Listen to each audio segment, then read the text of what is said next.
there is going to be there needs to be an inquiry straight after this. Why? What? But that's what I'm hearing. This news is as fresh to me as it is. Then take his licence away, because you have to send the right message out to the rest of the people that are out there that think they can actually get away with doing whatever it is The fight was scripted. Everyone is talking about this on X, and the script was. Rumors exploded in the boxing world after that shocking first-round knockout. Was it truly legitimate, or was the script already written before the fighters even touched gloves? Fans across the globe couldn't believe what they had seen. Dillian Whyte, a man who built his reputation on grit, tough...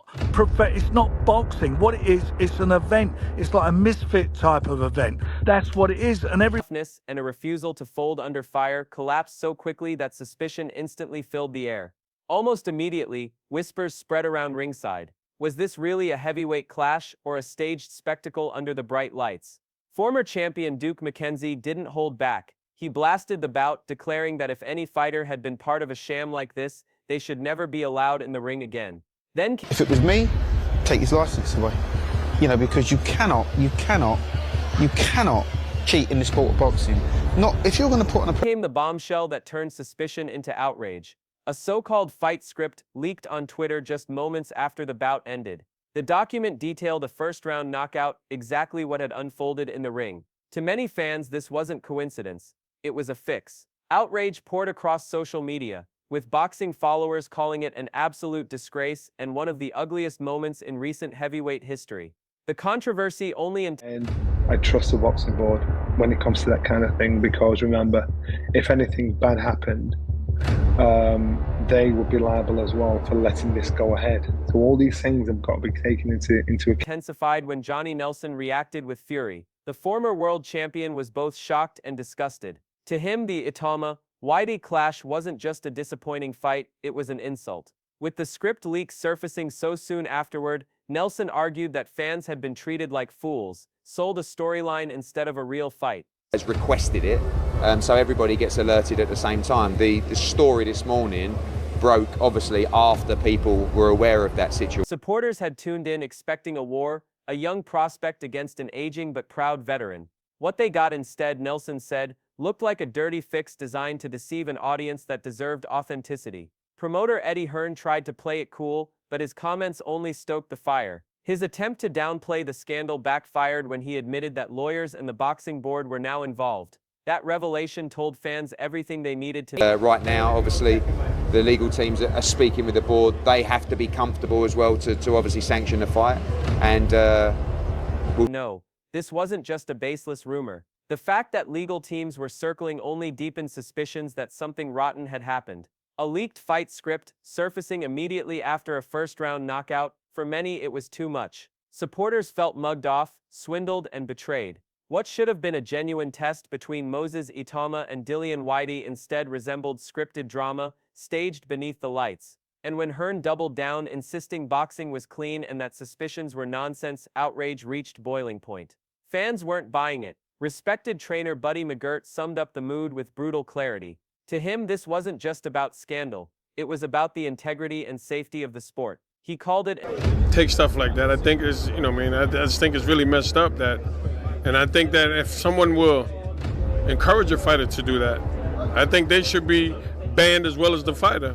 You know what I mean? Why would you encourage someone to, how I see it is this, you're doing something like that, somebody can get seriously hurt. An outright disgrace. For Buddy McGirt, the scandal surrounding Moses Itauma's knockout of Dillian Whyte wasn't just about entertainment versus sport, it was about safety. He couldn't fathom why anyone would encourage a fighter to take part in something staged. Boxing isn't theater.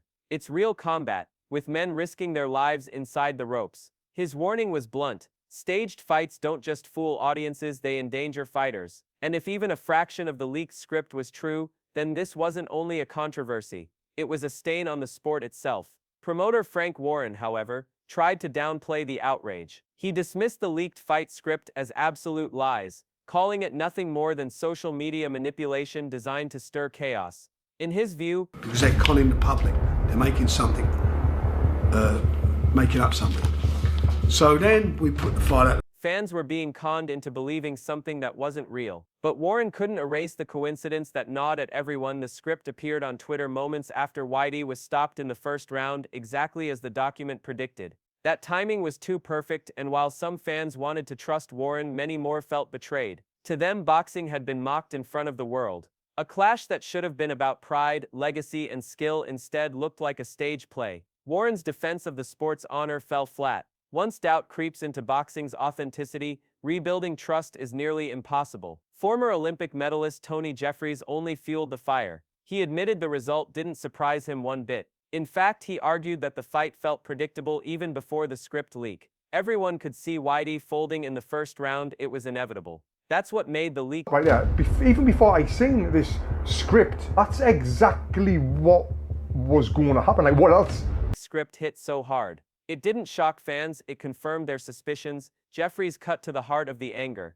Supporters tuned in to see a real heavyweight battle. They wanted to watch Itauma prove his star power against a hardened veteran. Instead, they saw Whitey crumble almost instantly, in a way that looked rehearsed, as if the outcome had been mapped out from the start. Yes, boxing thrives on drama, but the drama must come from inside the ring, from grit, sweat, and the unpredictable nature of combat, not from a Twitter leak that eerily mirrors reality. Eddie Hearn later addressed the fight from another angle, and this time his brutal honesty struck deep. Dillian Whyte is finished, he said plainly. For years, Whitey had been known as one of the division's toughest men. Let's see Dillian carry on? No, definitely not. Not got a future with any other heavyweight? No, but you could see the shots, you know. I mean, Dillian's renowned for his toughness. Do you know what I mean? And, you know, I think he was, you know, those shots were cupping shots, but you could tell I think his punch resistance gone, and I think that'll be the end for him then. A warrior with granite punch resistance. But Hearn admitted the obvious: Whitey's durability is gone. And when a fighter collapses in the opening round, then a script surfaces predicting that exact outcome. Fans can't help but connect the dots. Instead of Itauma's meteoric rise being the story, the conversation shifted to whether the fight itself was authentic. Did Whitey's career end naturally? Or was it scripted humiliation for one last payday? Dean Whitey tried to defend his brother, insisting injuries and an early temple shot played a role, but fans weren't convinced. The leaked script had already mapped out this exact scenario. Whitey going down early. Dean's defense sounded more like damage control than truth, and it didn't change perceptions. Supporters remembered Whitey. I think everyone's talking about, you know, Dillian having an injury, and I think Dave probably got wind of that. I thought that we're just going to press early and see what we're given. And, you know, he was caught quite early on the back of the head and on the side. And Whitey is the man who survived wars in the ring. A fighter who took bombs from giants and kept coming. To see him crumble in a single round and then blame injuries only added fuel to the fire. Was this boxing or theater dressed up as boxing? Duke McKenzie went further than anyone. He flat out claimed Whitey cashed out. To him, the whole event reeked of money. Fans already believed the fight was scripted, and the leaked document only cemented those suspicions. For McKenzie, the disgrace wasn't just in the result but in the idea that boxing had been sold out. If true, it wasn't just the end of Dillian Whyte, it was a dark mark on the sport itself. The leaked script was the nail in the coffin. If Duke McKenzie is right, this wasn't a heavyweight clash at all. It was a payday fix. And for career, at the end of your career, you'll look at your bank balance and say to yourself, you know what, it was worth it. Dillian Whyte can look at his bank balance and say, last night's fight was worth it. Did he do it for the money? He probably did. You know, Moses Itauma is a huge name, and it would have been a massive scalp to have had, but it was never going to be the case. For him, that was the ultimate disgrace. A fighter with years of wars behind him handing over his legacy in a scripted collapse wasn't just disappointing, it was shameful. Moses Itauma may well be the future of the heavyweight division, but instead of being tested properly, Whitey allegedly handed him a shortcut victory. That's why the storm refuses to die down. A first-round knockout followed by a conveniently leaked script left fans convinced the bout was a betrayal of everything boxing is meant to stand for. If Itauma truly won clean, his rise continues, cementing him as one of the sport's brightest young stars. But if the whispers are true, if this was staged, then boxing risks losing the very credibility that makes it unique among sports. As for Dillian Whyte, questions now hang heavier than any punch he's ever taken. Did he cash out for one last payday? The man once